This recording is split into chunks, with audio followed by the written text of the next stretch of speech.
Datanglah seorang yang diutus Allah, namanya Yohanes. Ia adalah datang sebagai saksi untuk bersaksi tentang terang itu, supaya melalui dia semua orang menjadi percaya. Ia bukan terang itu, tetapi ia harus bersaksi tentang terang itu. Terang yang sesungguhnya yang menerangi setiap orang sedang datang ke dalam dunia. Ia telah ada di dalam dunia, dan dunia dijadikan melalui dia, tetapi dunia tidak mengenalnya. Ia datang kepada milik kepunyaannya, tetapi orang-orang miliknya itu tidak menerimanya. Namun semua orang yang menerimanya diberinya kuasa supaya menjadi anak-anak Allah, yaitu mereka yang percaya dalam namanya. Mereka yang dilahirkan bukan dari darah atau dari hasrat manusia, bukan pula oleh hasrat seorang laki-laki, melainkan dari Allah. Ayat 14, Firman itu telah menjadi manusia dan tinggal di antara kita, dan kita telah melihat kemuliaannya, yaitu kemuliaannya sebagai anak tunggal Bapa, penuh anugerah dan kebenaran. Puji Tuhan. Yang berbahagia adalah kita yang mendengar serta melakukan kebenaran firman Tuhan. Bapak Ibu saudara yang kasih Tuhan, tadi kesaksian pujian yang dinyanyikan oleh mewakili mahasiswa Yesus Tuhan setara dengan Bapa, itu saya menciptakan lagu itu, dan lagu itu sudah banyak diberkati. Biasanya ada yang lebih profesional yang menyanyikan. Dari hari ini mahasiswa agak sedikit salah tadi di awal. Ya, mungkin grogi kali ya. Ada latihan di asrama ya. Ya, pujian itu pujian yang sangat alkitabiah, sangat teologis. Artinya pujian yang memperkenalkan, menyatakan siapa Yesus. Ya, mengapa saya menciptakan lagu itu? Itu dilatar belakangi karena viral saat ini. Bahkan sampai saat ini masih mempengaruhi banyak orang yang mengatakan bahwa Yesus itu bukan Tuhan. Yesus itu sesungguhnya hanya utusan saja. Atau Yesus itu tidak setara dengan Bapa yang mengutusnya. Atau Yesus itu bukan satu-satunya jalan kebenaran. Yesus itu bukan satu-satunya juru selamat. Yesus itu hanya salah satu juru selamat. Jadi masih ada keselamatan di luar Yesus. Berarti kalau ada keselamatan di luar Yesus, nah ini tentu sudah bertentangan atau tidak sesuai dengan apa yang diajarkan dalam Alkitab. Atau mengatakan bahwa setiap agama punya jalan masing-masing untuk menuju ke sorga. Atau mereka punya jalan yang sudah ditentukan oleh agama sendiri, keyakinan sendiri. Padahal kita belajar firman Tuhan hari ini sangat jelas sekali bahwa kehadiran kedatangan Yesus bukan untuk agama tertentu, bukan untuk Kristen. Yesus datang bukan mendirikan agama. Agama itu disebut dari kata Sanskerta a dan gama, atau a itu kacau, a itu tidak, dan gama itulah kacau atau tidak kacau. Berarti suatu keteraturan. Suatu keteraturan, sistem yang teratur. Bagaimana orang-orang mengakui percaya kepada Tuhan, maka disebut sebagai agama. Makanya banyak agama. Tetapi dalam Alkitab tidak pernah kita temukan kata agama Kristen. Dari kitab Kejadian sampai Wahyu kita cari, tidak ada kata agama Kristen. Tapi yang adalah kata Kristen. Dan kata Kristen pun hanya ditemukan 3 di dalam Alkitab.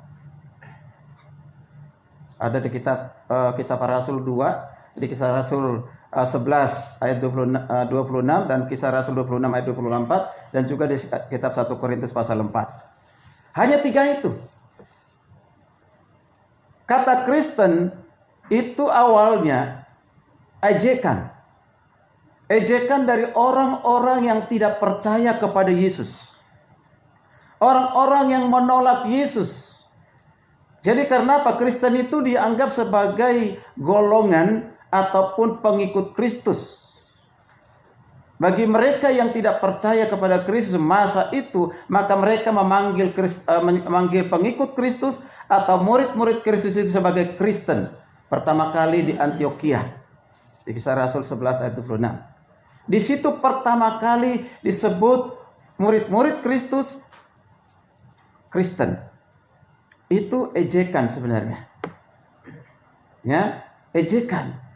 Mengapa? Karena mereka merendahkan orang-orang yang percaya kepada Kristus, mengucilkan, menganiaya orang-orang yang percaya kepada Kristus. Makanya mereka menyebut Kristen. Itu dari kata Yunaninya Kristianos. Kristianos itu artinya Kristus di dalam diri seorang, atau pengikut Kristus, atau bisa dikatakan pengikut Mesias atau Sang Mesias, yaitu Kristus. Tapi kata Kristen itu akhirnya digunakan dalam Perjanjian Baru dan seterusnya zaman gereja sampai hari ini. Maka disebut Kristen, bukan agama Kristen. Jadi Yesus datang bukan untuk mendirikan agama Kristen, tetapi datang untuk apa? Menyatakan dirinya yang adalah Allah. Mengapa Tuhan penting dan sangat penting untuk datang ke dunia ini, menyatakan diri di dalam Yesus Kristus? Karena manusia semuanya sudah berdosa. Dan dosa itu sudah merusak moral manusia.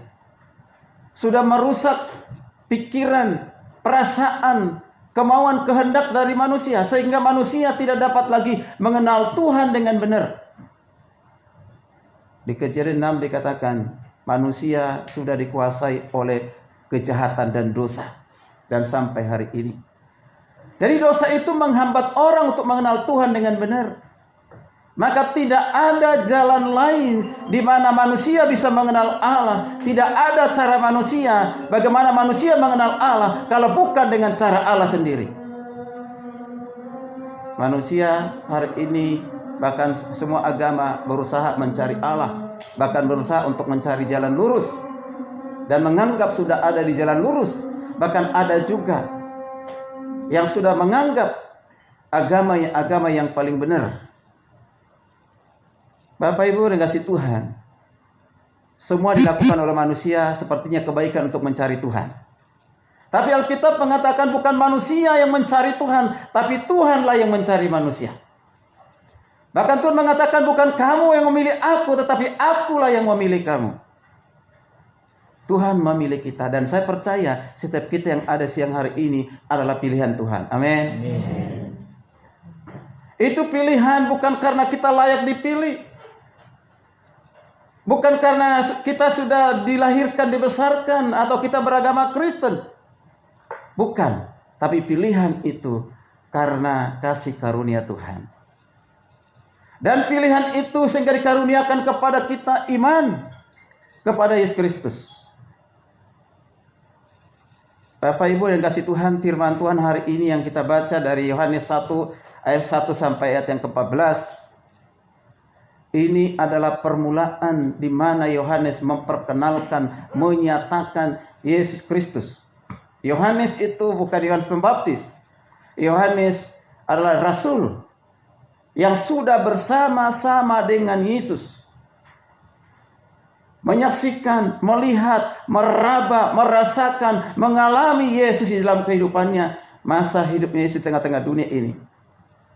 Jadi ketika Yohanes menyampaikan hal ini bukan teori, tetapi apa yang dia kenal dengan baik, dengan benar, dan apa yang sudah dialami, yang sudah dirasakan, itulah yang diberitakan, itulah yang disaksikan. Mengapa Rasul Yohanes begitu penting untuk menyatakan hal ini? Tadi dalam pembacaan kita bisa melihat di ayat yang ke-11, saya akan ulang lagi, ayat 10. Ia telah ada di dalam dunia. Maksudnya saat itu Yesus sudah ada di dalam dunia.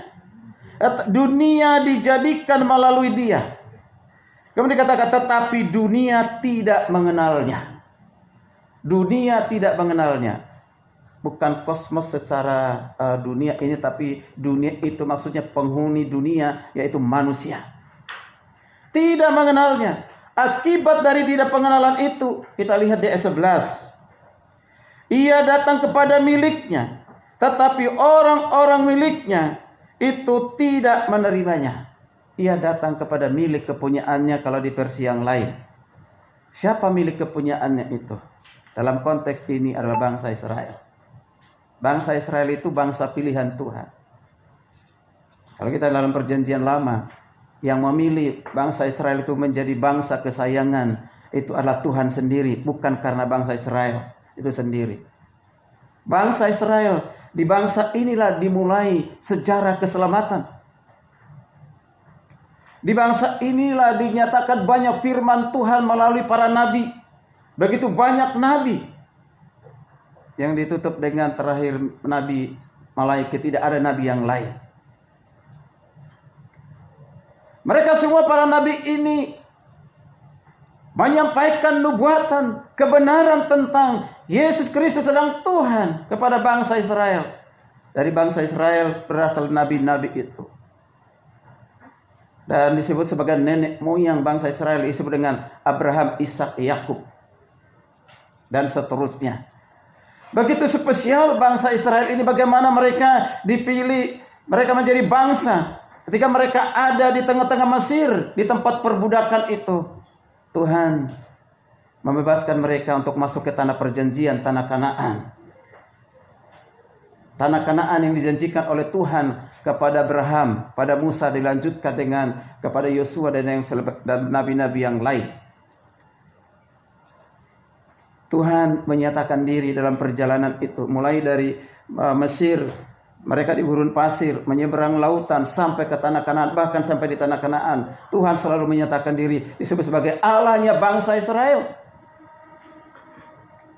Bapak Ibu dikasihi Tuhan, begitu istimewa orang Israel. Nanti bisa dibaca di kitab Roma pasal yang ke-9 sampai pasal yang ke-11. Di situ istimewa sekali bangsa Israel. Tetapi hari ini kita mengatakan dia datang kepada milik kepunyaannya, itu bangsa Israel, tetapi dikatakan tidak menerimanya, alias menolaknya.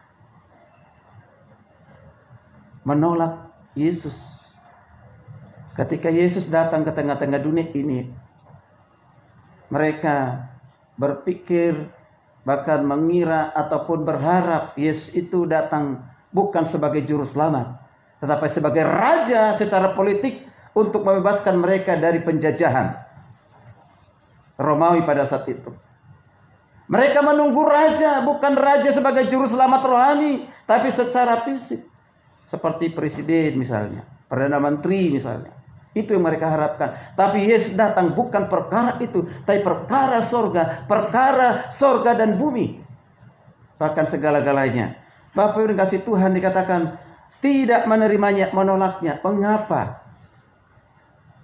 Bangsa Israel menolaknya. Karena mereka tidak memiliki pengenalan yang benar akan Kristus. Yang hanya mereka yang tahu adalah Allah Abraham, Allahnya Ishak, Allahnya Yakub. Yaitu yang disebut dengan Yahweh Elohim, Adonai, Yehovah Jireh, Yehovah Rafa, Yehovah Shalom. Itu yang mereka kenal dan tidak mengenal namanya Yesus sebagai Tuhan. Bahkan dikatakan dalam Alkitab Roma 10 ayat 1 sampai 3, Paulus bersaksi bahwa mereka adalah sungguh-sungguh giat tekun untuk Allah. Di sana dibangun bait Allah. Mereka sangat tekun di bait Allah. Tetapi Alkitab katakan mereka tanpa pengertian yang benar. Mengapa? Karena mereka mendirikan kebenaran sendiri. Inilah sebabnya mereka tidak dapat memahami, mengenal kebenaran di dalam Yesus Kristus. Padahal Dia sudah mengatakan, akulah jalan, kebenaran dan hidup. Tidak seorang pun yang datang kepada Bapa kalau tidak melalui aku. Artinya Yesus Kristus itu kebenaran. Dialah hidup. Dialah yang menentukan kehidupan kita hari esok dan sampai selama-lamanya. Dia yang sudah hadir dalam perjanjian lama. Dia juga Tuhan kita. Jadi kita tidak percaya kepada Tuhan seperti tuduhan orang lain. Kita percaya mengatakan ada kita punya Tuhan tiga. Tidak. Tetapi apa yang kita baca hari ini, kalau diekspos ini sebenarnya ini luar biasa. Ini bisa 4 kali sampai 5 kali pertemuan. Tapi saya berikan secara singkat. Mengapa kita begitu penting mengenal Sang Firman itu, Yesus Kristus itu? Kalau kita berbicara tentang berkat, kesehatan, Puji Tuhan, kita sudah menikmati dan akan terus menikmatinya. Bahkan itu bonus dari Tuhan. Tapi yang Tuhan mau, yang terutama dalam kehidupan kita, bagaimana kita terus bertumbuh di dalam pengenalan akan Kristus, pengenalan yang benar, pengenalan yang teologis, pengenalan yang alkitabiah, supaya kita jangan diombang-ambingkan oleh ajaran-ajaran sekarang ini. Begitu mudah banyak orang Kristen. Sekarang ini ada ajaran masuk dari Korea, ajaran sesat. Ya, ada namanya Darakbang. Ada lagi ajaran yang satu lagi itu, ya, yang sudah tidak percaya kepada Kristus. Ada lagi ajaran yang disebut dengan Kristen progresif, yang hanya menekankan kepada semuanya jalan rohani itu semua bisa menjadi jalan rohani, bukan Yesus satu jalan rohani, dan yang lain sebagainya. Ada lagi saksi Yehova dan yang macam-macam ada di sekitar kita. Siapa mereka pengikutnya? Mereka adalah tadinya orang Kristen. Bahkan begitu banyak orang tadinya Kristen tinggalkan imannya kepada Yesus hanya karena calon suami, calon istri, jabatan, pekerjaan. Saya mengatakan, kalau seorang sudah mengenal Kristus dengan baik dan mengalami Kristus dalam kehidupannya, dia tidak akan pernah meninggalkan Kristus dengan alasan apapun. Karena dia tahu bahwa apapun yang kita nikmati, yang kita miliki di dunia sementara adanya, sifat-sifatnya sementara. Kita tinggalkan semuanya itu. Kita datang ke dunia ini dengan telanjang, dan kita pun akan pulang dengan telanjang ke sorga. Atau kalau kita ke sorga. Bapak Ibu yang kasih Tuhan, begitu penting kita mengenal Yesus Kristus itu. Bagaimana kita bisa mengenal? Saya tidak melihat secara Alkitab ini secara keseluruhan. Ada 3 hal yang harus kita pahami supaya kita bisa mengenal Kristus dengan benar. Yang pertama, kalau dia Tuhan, tentu dia sudah ada sebelum segala sesuatu ada. Artinya praeksistensinya, keberadaannya. Maka dia pertama dengan pada mulanya. Pada mulanya ini bukan menunjukkan tanggal, tahun, hari, menit, detik. Tapi pada mulanya ini menunjukkan sebelum segala sesuatu ada, dia sudah ada. Yesus di dalam kealahannya sudah ada.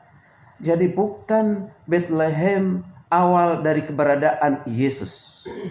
Itu Bethlehem tempat di mana dia berinkarnasi, lahir sebagai manusia. Tapi sebelum berinkarnasi, sebelum ada di tengah-tengah dunia ini, sebelum segala sesuatu ada, dia sudah ada. Berarti ada di dalam kekekalan. Yesus berada di dalam kekekalan.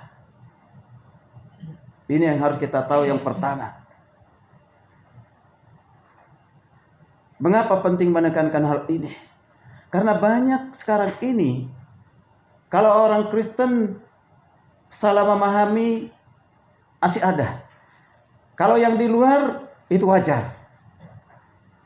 Yang mengatakan Yesus itu ada pada saat dia lahir. Saat dia ada di dunia ini, baru dia ada. Berarti dia hanya melihat dari sisi kemanusiaannya, tapi tidak mampu melihat dari sisi keilahiannya. Itu Bapak Ibu kasih Tuhan.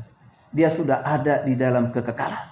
Sebelum segala sesuatu ada, dia sudah ada. Bahkan Alkitab mengatakan, Yesus sendiri mengatakan dalam Yohanes 8 ayat 58. Yohanes 8 ayat 58. Yesus mengatakan kepada orang-orang Farisi ahli Taurat, sebelum Abraham ada, aku telah ada. Sebelum Abraham ada, aku telah ada. Artinya apa? Ini yang menunjukkan kepada eksistensi Kristus. Kalau kita baca ayat yang ke-57, 58 sampai 59.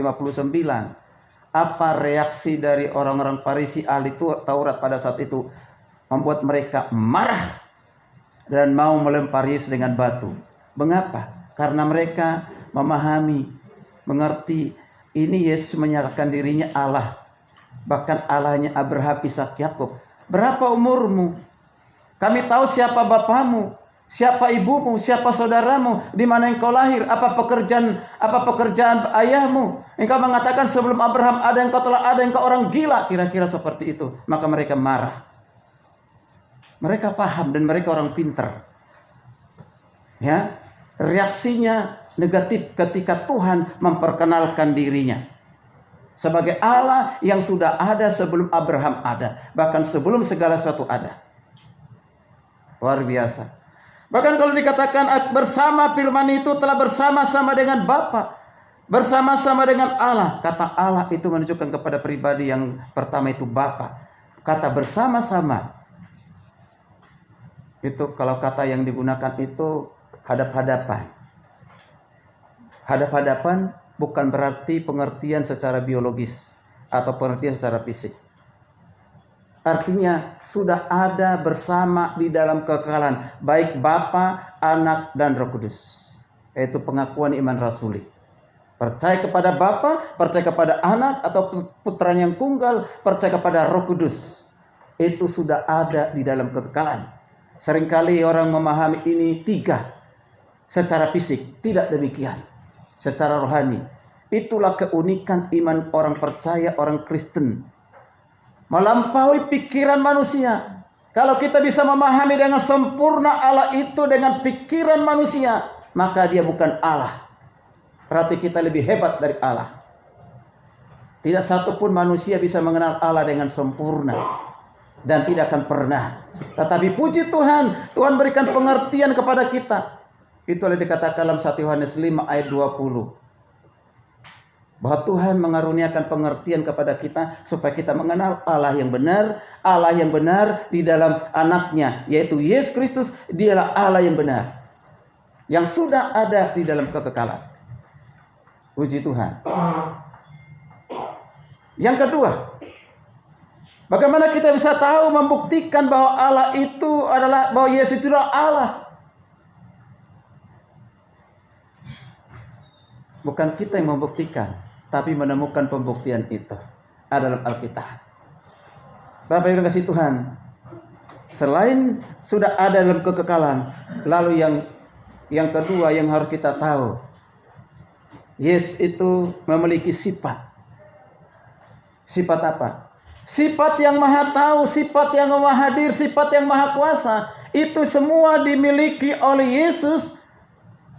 Karena Yesus memiliki itu, maka Yesus itu adalah Allah. Maka tadi dikatakan Allah yang kekal, Allah yang maha kuasa, Allah yang maha tahu, Allah yang maha hadir. Semua sifat itu ada pada Yesus. Bahkan dikatakan tidak pernah berubah. Alkitab membuktikan itu semuanya. Maka pujian tadi mengatakan demikian. Lalu yang ketiga, Bapak Ibu kasih Tuhan, bukti bahwa Allah Yesus adalah sungguh-sungguh adalah Allah. Karyanya, pekerjaannya, yaitu pekerjaan atau karya yang tidak bisa dikerjakan, dilakukan oleh manusia, oleh ciptaan apapun, tapi bisa dilakukan, dikerjakan oleh Yesus Kristus. Makanya di ayat ketiga, ayat 10 kita perhatikan. Saya baca ayat ketiga, dikatakan demikian. Segala sesuatu dijadikan melalui Dia. Dia ini adalah Yesus. Dan tanpa Dia tidak ada sesuatu pun yang telah dijadikan dari segala yang dijadikan, yang telah dijadikan. Bahkan di Kolose 1 ayat yang ke-16 17 dikatakan di dalam Dia diciptakan segala sesuatu. Di dalam Yesus. Berarti Dia pencipta. Dari yang tidak ada menjadi ada. Berarti di Kejadian 1 itu penciptaan, Yesus ada di situ. Yesus terlibat di situ. Maka dikatakan pada mulanya Allah menciptakan. Allah menciptakan. Nanti yang diciptakan yang pertama itu adalah terang. Mengapa? Karena manusia butuhkan terang. Baru menciptakan 1, 2, dan 3 sampai sempurna diciptakan. Bapak Ibu kasih Tuhan, kata Elohim, Allah. Kata Elohim dari kata Eloah dan Im. Eloah itu berarti Allah yang tunggal, Allah yang esa. Im itu menunjukkan kejamakan, di mana Allah itu menyatakan diri di dalam Bapa, Anak, dan Roh Kudus. Ada di dalamnya Yesus Kristus. Jadi Yesus itu adalah pencipta segala sesuatu. Dia bukan hanya juru selamat bagi manusia berdosa, tetapi dia juga pencipta langit, bumi, dan segala isinya. Bahkan semua yang ada di kolong langit ini, yang kelihatan dan yang tidak kelihatan, itu diciptakan di dalam Yesus Kristus. Kalau tiga hal ini kita pegang dengan kuat, kita tidak akan pernah bergeser iman kita dengan alasan apapun. Karena di luar itu pasti binasa. Saya tutup dengan firman Tuhan mengatakan Yohanes 1:12. Coba kita perhatikan Yohanes 1:12. Namun semua orang yang menerimanya diberinya hak menjadi anak-anak Allah, yaitu mereka yang percaya dalam namanya. Bagi mereka yang sudah mengenal Yesus Kristus adalah Tuhan yang kekal itu, yang adalah pribadi itu, yang adalah pencipta itu, yang sudah ada di dalam kekekalan itu. Dialah juru selamat kita, dialah sungguh-sungguh Allah kita. Bagaimana respon kita? Percaya dan harus menerimanya. Di dunia ini banyak orang percaya, tapi tidak pernah menerima dalam kehidupannya. Di dunia ini banyak orang yang tahu, tapi tidak menerimanya. Di dunia ini banyak yang mengenal dan tahu, tapi menolaknya. Zaman Yesus sampai zaman hari ini masih banyak yang demikian. Begitu banyak orang yang mengolok-olok Yesus. Orang Kristen mempercayai yang dilahirkan oleh manusia sebagai Tuhan. Bagaimana masuk akal tidak itu? Maka disebut kita ini kafir. Mengapa? Karena dianggap kita mempertuhankan manusia. Kalau saya katakan tidak apa-apa, kita dibilang kafir. Yaitu kaya firman. Kaya firman. Amin.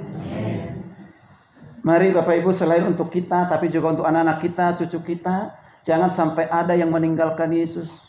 Yohanes 3:16 dikatakan, karena begitu besar kasih Allah akan dunia ini, sehingga telah mengaruniakan anak yang tunggal, mengutus anak yang tunggal, supaya setiap orang percaya kepadanya tidak binasa, melainkan beroleh hidup kekal. Berarti bagi kita tidak percaya kepada nama anak Allah, tidak percaya kepada Yesus, binasa.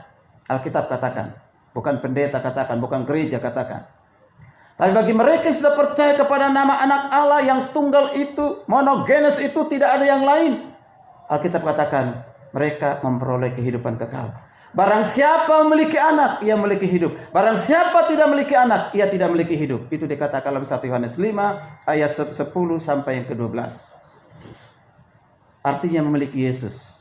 Dan percayakan kita semua untuk hal itu. Kalau kita percaya kita menjadi anak-anak Allah dan di dalamnya kita ada kehidupan yang kekal. Hidup di dunia hanya sementara, Bapak Ibu kasih Tuhan. Kita menikmati segala yang baik, kita bersyukur, tetapi semua akan kita tinggalkan. Ada yang usia muda, mari ada mahasiswa kita masih usia 21 tahun ya. 21 tahun. Ya, baru nababan. Kebetulan mamanya baru putar-putar. Mahasiswa kita. Mengapa? Karena kurang menjaga pola hidup makan barangkali sesembarangan. Banyakkan orang sekarang ini penyakit lambung, asam lambung, akhirnya mengakibatkan kepada ginjal dan jantung. Akhirnya kolap. Meninggalkan dunia ini di masa mudanya. Kita nggak tahu kapan kita akan tinggalkan dunia ini. Ada yang masa muda, anak-anak masa muda usia lanjut, dan kita maunya pada usia 100 tahun. Dan itu doa saya kepada Tuhan. Supaya lebih lama bersama-sama dengan istri kan. Senang kan lebih lama dengan istri, dengan suami kan. Senang kita. Kalau cepat berpisah, kalau senang cepat berpisah, perlu diragukan itu. Ya, barangkali ada yang di hatinya yang lain. Engkau tinggalkan dunia ini, saya cepat menikah. Ada teman saya hamba Tuhan, belum sampai 1 tahun meninggal istrinya, langsung menikah. Berarti dikatakan itu mujizat. Kalau buat saya itu bukan mujizat. Berarti sudah ada perencanaan. Ya, tapi kita adalah menghakimi, Bapak Ibu kasih Tuhan. Artinya apa, Bapak Ibu kasih Tuhan? Ketika kita ada di tengah-tengah dunia ini, mari kita terus percaya, beriman kepada Kristus, terus menerus diperbaharui di dalam Kristus. Amin. Amin. Sekali Yesus, selamanya Yesus. Amin. Puji Tuhan, kiranya firman Tuhan ini menjadi berkat bagi kita semuanya. Shalom, Tuhan Yesus memberkati.